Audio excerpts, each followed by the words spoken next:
When I think of good game design as a concept, a lot of different kinds of games come to mind. I think of games that embrace their design entirely, games that seem to know exactly what they are and devote all their design elements to that idea. I think of games that deeply engage the player, that spare no expense to teach the player everything they need to know about the game so that they may overcome its challenges. I think of games that completely break gaming conventions to create something otherwise unseen, games that redefine what game design can do for the sake of fulfilling a unique purpose. Many of my favorite games fit these descriptions. Then I think of Fire Emblem, which fits none of them.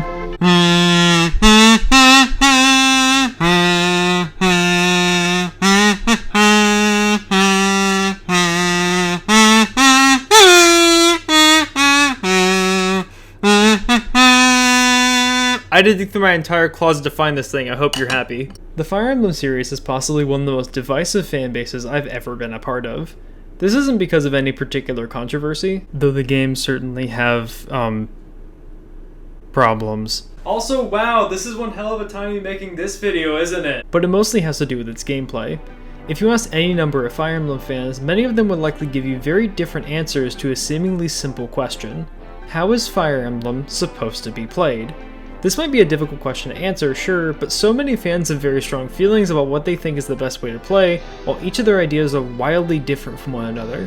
There are troves of tier lists for each game out there, which fans routinely sacrifice to the RNG god for slaughter. There are response videos to bad tier lists, highly verbose Reddit posts about how good individual characters are, and these comment sections tend to get pretty passionate. The fanbases basically turn defending their waifus and husbandos into gladiatorial sport. Whether they're defending different playstyles or individual characters, most players seem to believe that their method of play is overpowered and that everyone else is missing out or doesn't know any better. But that can't really be true, can it? Like, have you seen how many characters are in these games?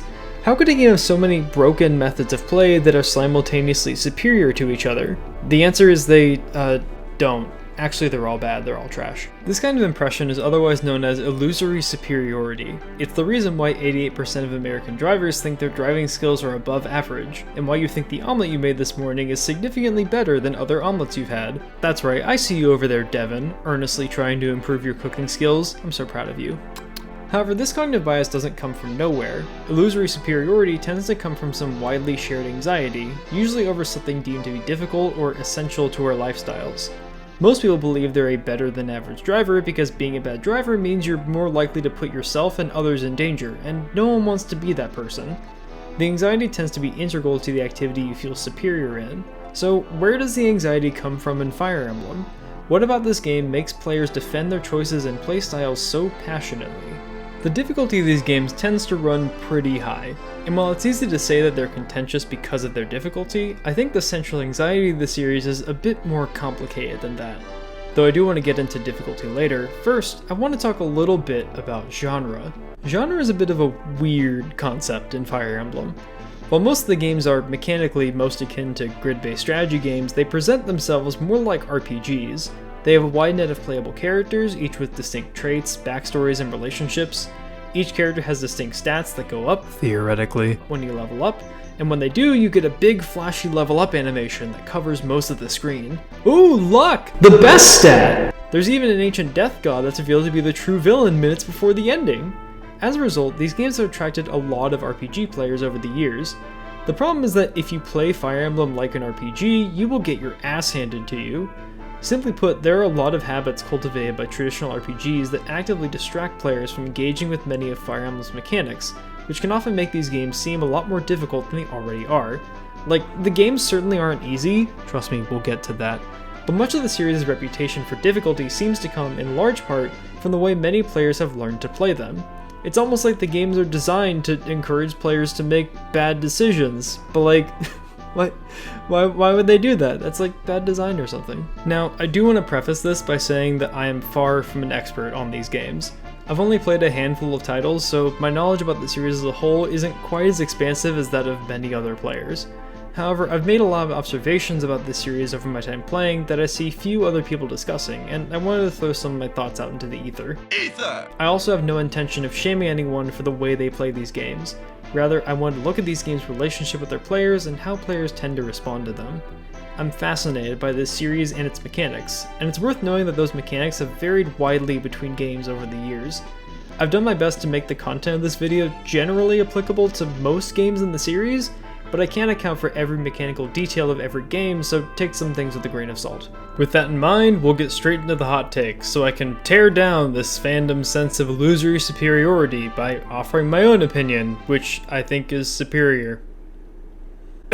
I mentioned earlier that many players feel encouraged to play Fire Emblem like an RPG, and that this distracts them from taking advantage of mechanics that are integral to the series. There's probably no better place to start this discussion than with stats, because one of the most important things to know about Fire Emblem is that Part 1, stats don't matter. Well, okay, they kinda matter, but probably not in the way most players think they do. Let's consider the purpose of stats in most other games. In a typical RPG, stats are primarily used as a numerical representation of a character's growth. As your character gathers more experience, they take on greater challenges, they develop themselves, generally they grow stronger, and you can see that growth reflected through those big numbers. A consistent pattern of growth is a staple of many RPGs. It's more or less what you expect to see from a level up system. Put simply, when a character levels up, they get stronger. That's kind of a given, right? Here's the problem. In Fire Emblem, the stats your characters gain on a level up are not guaranteed.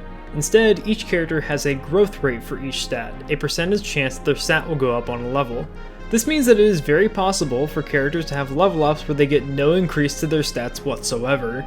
Some of the later games provide a bit of a safety net to try to ensure at least some stats go up, but this isn't guaranteed either. What's far more insulting though are level ups that only give you stats you're never going to use. Oh wow, I got magic! Now he can do 1 more damage with the Sonic Sword we get 14 chapters from now. What's that? It comes with a character who's way better at using the item from base? Bullshit. Along with the game's permadeath system, this is probably what drew a lot of early players to the series. Like, it just seems so mean, right? What other game gives you a level up system but then leaves the usefulness of your levels to complete random chance? Maybe some experimental art piece you found on itch.io, but this is a mainline Nintendo game. Why would you do this to us, Kaga? Who hurt you? But here's the thing. Stats in Fire Emblem have a very different function than they do in most RPGs. While most RPG stats are a measure of consistent growth, Fire Emblem stats are a method of meeting and maintaining thresholds. What do I mean by this? I think the best way to demonstrate this is with the speed stat. While the purpose of speed has slightly changed over the years, in every game it determines whether or not a character can attack twice in one round, also known as doubling. In most games, if your attack speed is 4 higher than that of your opponent, then you double them, and vice versa. Doubling can be incredibly useful, which arguably makes speed one of the most important stats in the game, but its usefulness is incredibly limited. Once a character can regularly double, or resist getting doubled, they don't get much of a benefit from having higher speed. Like, you can't double your damage more. There may be some enemies later on that have exceptionally high speed, but on more regular difficulties they tend to be the exception, and there are other ways of dealing with them. Most of the game's important stats function in a similar way. For defense, if a character is already taking little to no damage from enemies, they don't need much more. If a character is already one-rounding enemies or dealing hefty chip damage, you probably don't need to worry about their strength. These stats don't have diminishing returns as much as they have falling off a cliff returns. At some point, a character's stats are going to reach a maximum point of utility, and you're just going to need to keep them there. There are some stats, such as luck and skill, that don't lose utility quite as hard because they never had utility to begin with. They mostly influence your hit and avoid rate, but there are so many ways to influence these numbers outside of level ups, like terrain bonuses and the weapon triangle, that the stats are barely worth your time. Like, they're not useless, they're nice to have, but if you focus on increasing these stats either by using stat boosters or training characters with high growths, you're not going to get much of a return on investment. Because of this, if you play Fire Emblem by focusing on stat gains, many of your characters are inevitably going to hit a brick wall. This can be demonstrated with the series' glass cannons, otherwise known as every mage in the series. The fandom is a bit obsessive with at least one of these characters per game, but for the sake of brevity we'll focus on the most recent one. Ever since the release of Three Houses, everyone and their mother has been losing their minds over this sweet summer child Zieja, and for good reason. She has an absurdly high magic stat and access to the spell Dark Spikes, which absolutely melts one of the most intimidating bosses in the game. Early game, she stands out quite a bit. However, this is an incredibly specific scenario in which to use a combat character.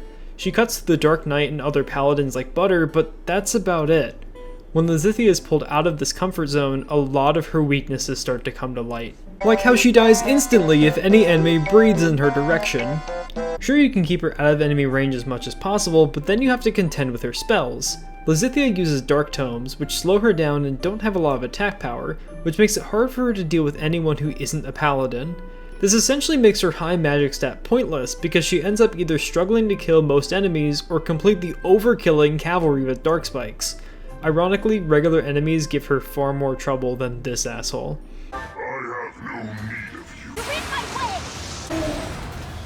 While I do think Lizithia is still a really good character, many players invest in her in ways that don't pay off all that much. Especially when you discover other units who are also great at killing the Death Knight, who have significantly more utility later on. But if stats can't reliably make characters stronger, how are they supposed to keep up with the rest of the game? I'm glad me asked. Characters have plenty of features to make them stronger besides their stats. Take weapon ranks for example. This determines what kind of weapons a character can use and how strong that weapon can be. Increasing your weapon rank is essential for pretty much every character. They can increase your damage output, give you hit, avoid, and crit buffs, and so on. For healers, this is especially crucial, as increasing your staff rank gives you access to some utterly bonkers skills. Like Warp, which can straight up transport one of your units to the boss, kill them, and beat the chapter in 1 or 2 turns. Okay, so I wanted to get footage from my point here, but I tried doing it in this chapter from FE6. The gimmick is that all the ground keeps falling out from under you, so I was only able to get Dick into the boss room before the throne got swarmed with enemies. My Warper wasn't in range to transport Roy, and even when I was, Roy couldn't actually reach it. Dick kept getting killed by Nosferatu after multiple resets, and the whole thing just took fucking forever. This is a really good strategy, I promise. I'm not very good at these games. This is why I think Lizithia is still a really great character. She's one of very few characters who can learn Warp and can completely trivialize some of the more insufferable late game chapters. Yet, whenever I hear people talk about how good she is, this almost never comes up. There's also class promotion, which not only gives a guaranteed increase to your stats, but also includes access to more weapon types and higher movement. There are some classes and weapons that are just kinda bad, we'll get to that later, but the point is that weapon ranks and classes have far more long-term benefits than hoping and praying the next level gives you the stats you want.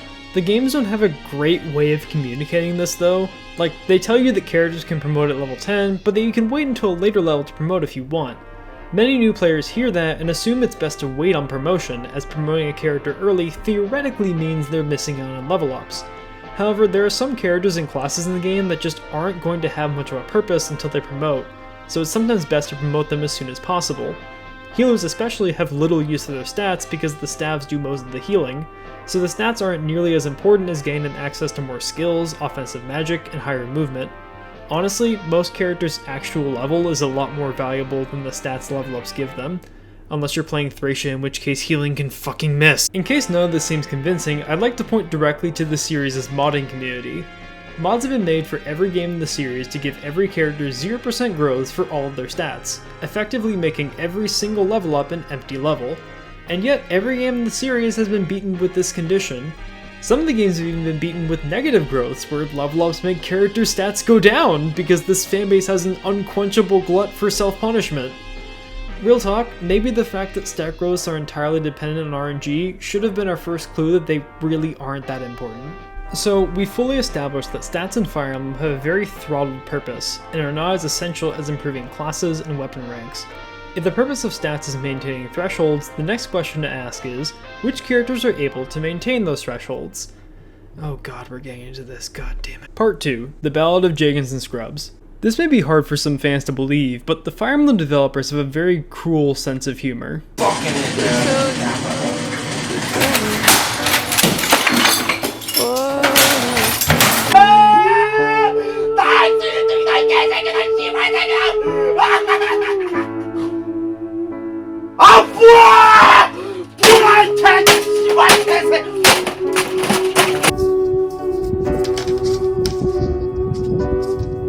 Don't hit. Piece of shit!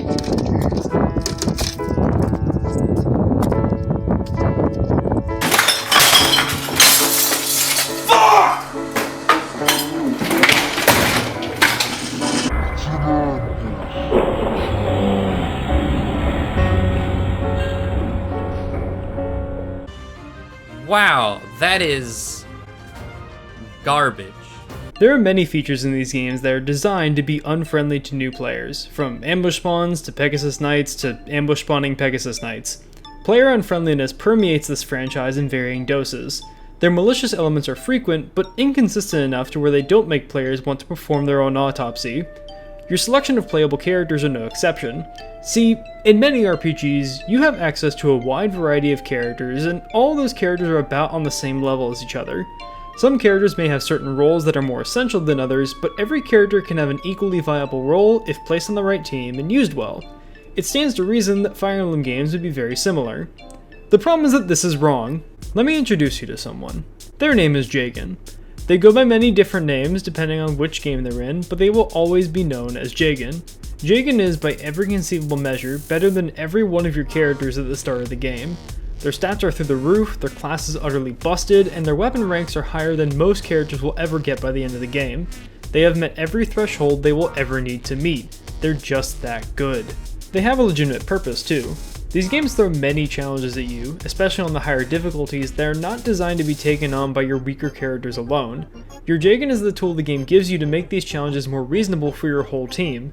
They're really good at softening up more difficult enemies so your other characters can gain experience from kills they otherwise wouldn't be able to get. Or they can just, kill everyone.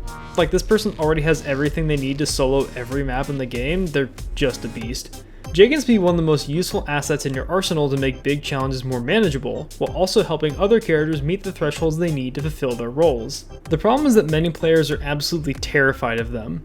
Since they start out so much stronger than your other characters, many players assume there must be something wrong with them, something that balances them out with the rest of the team. They must fall off later in the game, they have no room to grow, they steal experience.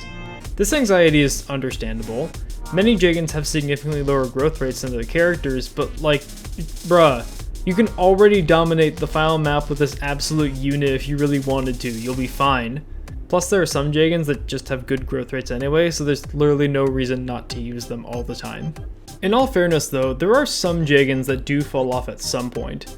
For example, Soth from Radiant Dawn is by far your most powerful character when you get him in Chapter 2, but he can only attack with daggers, the weakest weapon type in the game. So while your other characters grow and get access to better classes with better skills and weapons, Soth will be stuck doing the same thing forever, which does make him fall off pretty hard. But at the beginning of the game, all your other units are such massive scrubs that you need Soth to go around doing damage control so they can actually acquire the experience they need to get good. Get good, get good, get good, get good, get good, get good.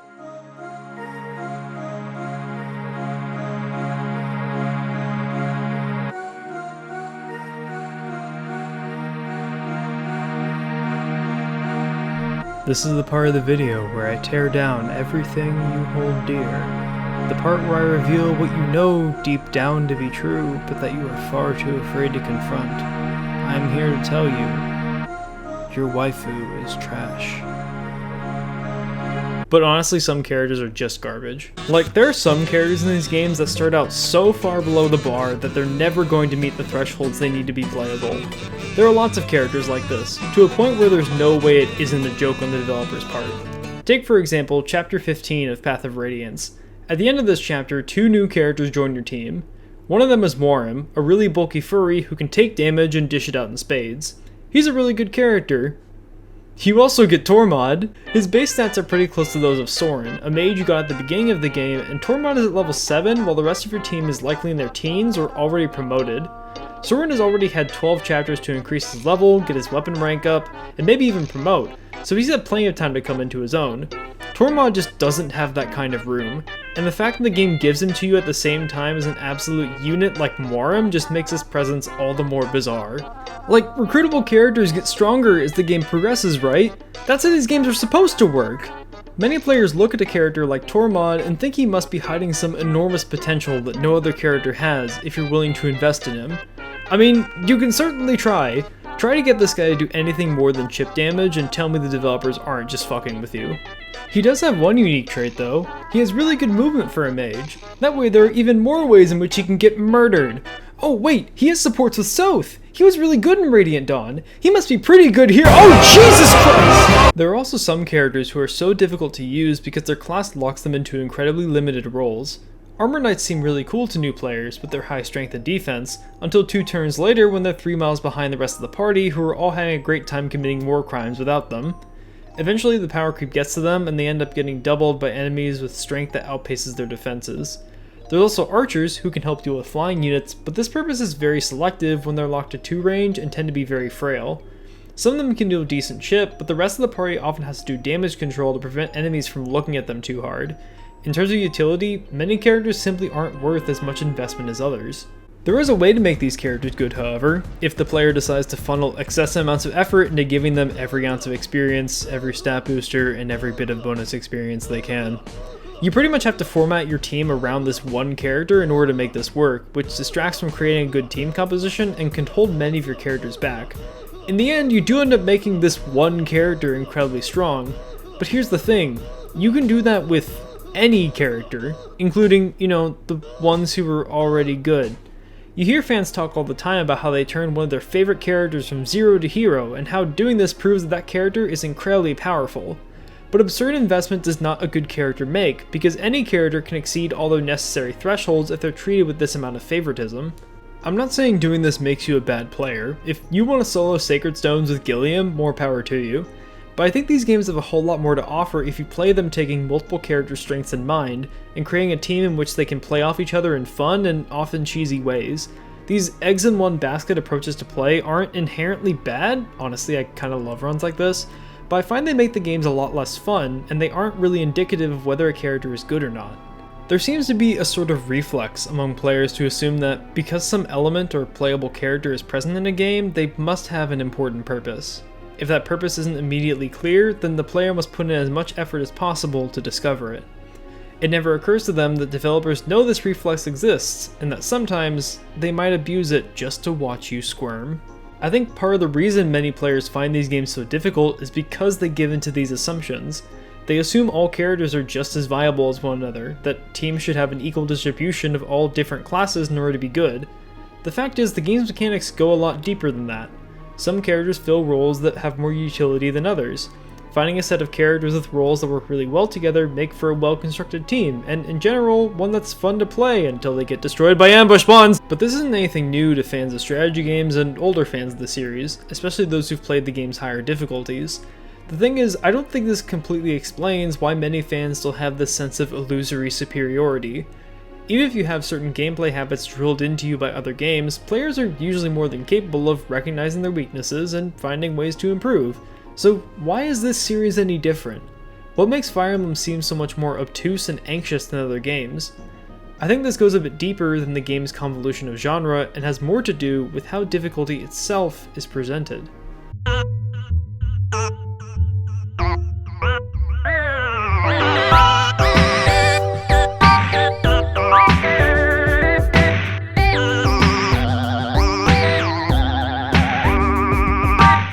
Games Discourse died in 2011. Hidetaka Miyazaki killed it, so now any discussion of game difficulty has to include Dark Souls in some capacity, but it's okay here because it's actually going to help prove my point. The original Dark Souls is often praised as difficulty done to near perfection. You play a single character, going up against an often limited amount of enemies with attack patterns that are predictable and easy to learn. The consequences of failure are dire, and the game often throws unexpected and absurd challenges in your way, but the combat and level design usually prepare you with all the skills you need to take them on. You just need to recognize those skills and run with them until you inevitably fuck something up again.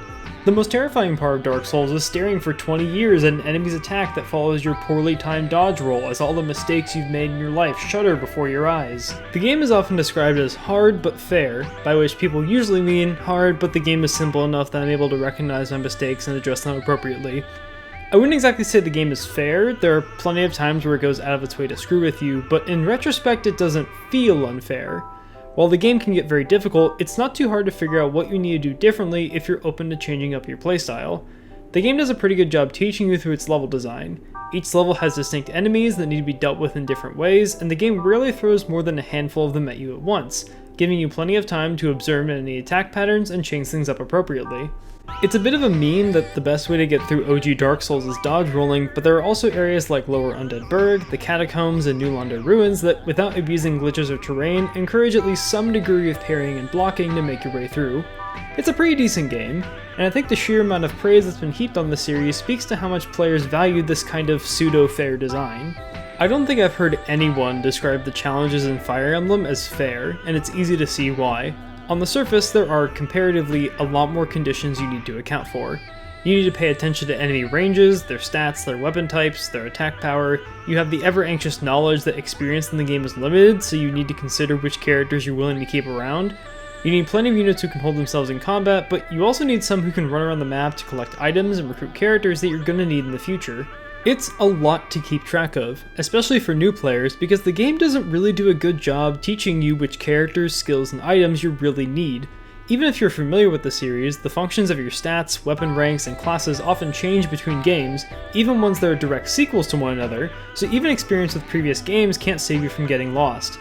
At some point, you're going to mess up, and when you do, it's not going to feel like there was much you could do about it, because the game throws so many factors at you at once with little or no pretense. And this doesn't even begin to describe the ways in which the designers just want to hurt you. The fanbase has always had very rough feelings about ambush spawns, enemies that spawn into the map who can move and attack you on the same turn.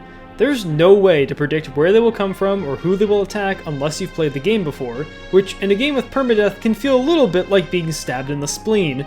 Personally, I think they can be used effectively to a certain extent, like when a large amount of cavaliers or flyers start closing in and you have to scramble your army to figure out how to deal with them. But then there's just stuff like this, where ambush spawns come out from right behind the boss once you've likely started making plans to take the throne. No, don't kill Wade! He was so good at carrying my items! Please don't hit. Oh no. God damn it. Or this map from Three Houses, where flyers spawn in from all sides of the map and you can't go anywhere because all the terrain is on fire! Nothing could have possibly prepared you for this. Hell, even if you know they're coming, some of these spawns make avoiding casualties seem impossible without very specific team layouts. They're just here to mess up your day. I could go on, but I think you see what I'm getting at.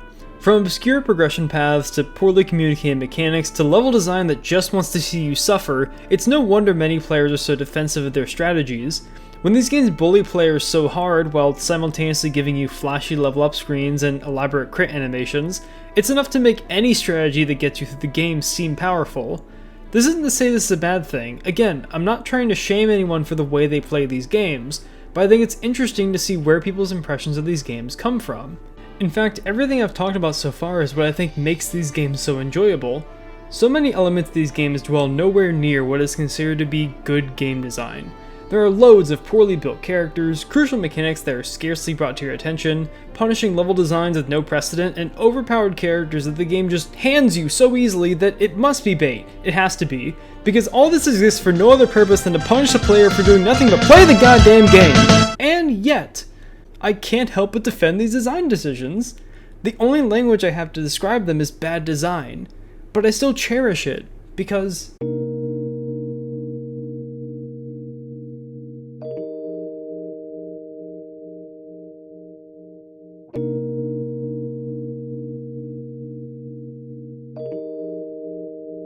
I want to show you something. This is a map from Chapter 6 of Fire Emblem The Binding Blade. It's arguably one of the worst maps in the game. There aren't a whole lot of enemies and most of them are pretty easy to take down. In terms of combat, there's not much to do. Instead, this map has 8 locked rooms. You can choose to open them, but you only have one thief who can actually do it. He's a pretty massive Chad, but he doesn't have a lot of movement, so it's quite a slog getting him around. If you want to search for items, you need to send him all around the map to open every door. Only half of them have anything in them, and the other half have enemies who will only move if you open their doors. It's not exactly forgiving, considering that your thief's defenses are about as good as a wet Confederate flag. But one of these rooms is worth your time. It's all the way at the top, and on your first run of the game, it's likely the last one you'll open. Once you clear out all the enemies inside, you can finally open this one chest all the way in the corner. Inside it is an unlock staff. A staff that can unlock doors from range.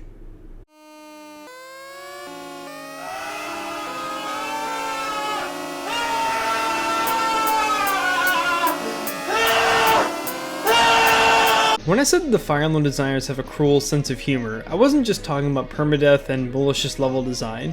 I mean, the design philosophy of these games are built around a structure of comedy, where you are the butt end of the joke. So many of these games' most malicious elements seem so senseless on the surface, but when observed through the lens of comedy, these games have some of the best jokes in any game I've ever played. They do comedy in a way that only video games can, by using their mechanics to manipulate player decisions and leading players to fall for something unexpected, and they do this relentlessly. It's a little disheartening to figure this out initially. I think most people are turned off by games that play jokes at the player's expense. However, this is also part of what makes these games so fun. It's satisfying to overcome challenges while knowing the game has turned the world against you. It's fun to make team compositions that plow through maps like butter, or use weirdly elaborate warping strategies to avoid the map entirely. It's fun to raise up trash fire units to eventually become unstoppable beasts. See, that's the thing. I can talk all day about which playstyles I think are best, either because they engage with the mechanics most, or they're really effective on hard difficulties, or they just make a really good team. But no matter how you play, at some point the game will catch you in a corner, and it's going to milk you for as much comedy as it can get. Whatever your method is of getting out of that corner, improving yourself more than the game will always be satisfying. That way you can be humiliated again in the next chapter. There's been a lot of big brain discourse over the past few years about video games and the value of negative experiences. There are a lot of people who think video games should only ever be fun, and that games designed to detract from that fun are therefore poorly designed. In response, a lot of well-intentioned folk have pointed out that games don't inherently have to be fun. Designing games that put players in uncomfortable positions can achieve things that other games simply can't, and may be instrumental to moving the medium forward. I'm glad we have people talking about this, and I deeply appreciate the works often cited as negative experiences done well. But something I think this discourse is missing is that negative experiences can be fun. They're not mutually exclusive. I've been using examples of ridiculous difficulty in this video as jokes because even in the moment they're absolutely hilarious. I can't tell you the number of times I've laughed my ass off at these games' ludicrous attempts to fuck with me, and I cannot tell you how satisfying it is to come out victorious. Recently, I was showing one of my friends another game I really enjoy, Into the Breach. Like Fire Emblem, it's a grid-based strategy game with some light RPG elements. The combat in the game is almost entirely predictable. You can see where your enemies are going to attack each turn, and your actions will always land, so you can go about each turn with complete certainty of what's about to happen. It's a unique strategy game. It's more about playing on the defensive and manipulating enemy actions than simply defeating monsters. I like it quite a bit. But as much as I enjoy it, there are only a few features about the game I would consider memorable, or that encourage me to keep playing. I can't tell you how many stories I have about my experiences with Fire Emblem games. Whether it's laughing at Soth stats in Path of Radiance, or struggling to even land a hit on FE6 bosses as ambush spawns swarm around me, or watching one of my favorite characters die to ambush Pegasi on a final map, or watching a friend one-turn the entire last half of 3 houses on maddening mode. I'm sure to a lot of people this doesn't sound like fun. I didn't think it was fun for a long time. It took me a while to get with this game's sense of humor. But I can't deny how enjoyable it's been the whole time, and how much it has stuck with me. One last thing about Soth, by the way. There are these things called stat transfers in Radiant Dawn. If you have a completed run of Path of Radiance saved on your memory card, and some of your units cap their stats, those stats get a slight buff in Radiant Dawn. That's pretty nice. There's one exception though. If you somehow manage to cap any of Soth's stats in Path of Radiance, his stats in Radiant Dawn go down. Like, imagine being the one person who puts hours and hours into capping this little baby's stats, going to play Radiant Dawn and finding that his stats are worse now. If this doesn't convince you that these games have the best sense of humor, I don't know what will. Anyway, that's about as far as I can meander for this video. I think I asked a question or something at the beginning. What was it again? How is Fire Emblem supposed to be played? Who cares? Do what you want, it doesn't matter anyway. I've already said my bit about the best strategies in these games, but I know next time I play, I'm gonna get messed up somehow. If you're gonna play games that bully you this hard, you should at least do it in a way that you find fun. And trust me, there's a lot of fun to be had here. My favorite bad strategy is building teams around armor knights. Nothing beats watching these chunky boys just go to town. I'm personally playing through FE6 right now and using Marcus to rescue drop boars into enemy range. That's what Marcus is supposed to be used for, right? Some old tier list said that he's D tier, so he's not really good for anything else. That's about all I have to say. If you haven't played a Fire Emblem game before and any of this sounds interesting to you, I highly encourage you to check one of these games out. Probably FE7 or 8, those games are at least a little forgiving to new players. Just don't think you found a broken strategy because you capped Nino's stats or something. Just do what feels good to you and stick with it. I can't promise you a good time, but I can promise you a fun time. Then you can start playing a game where healing can miss!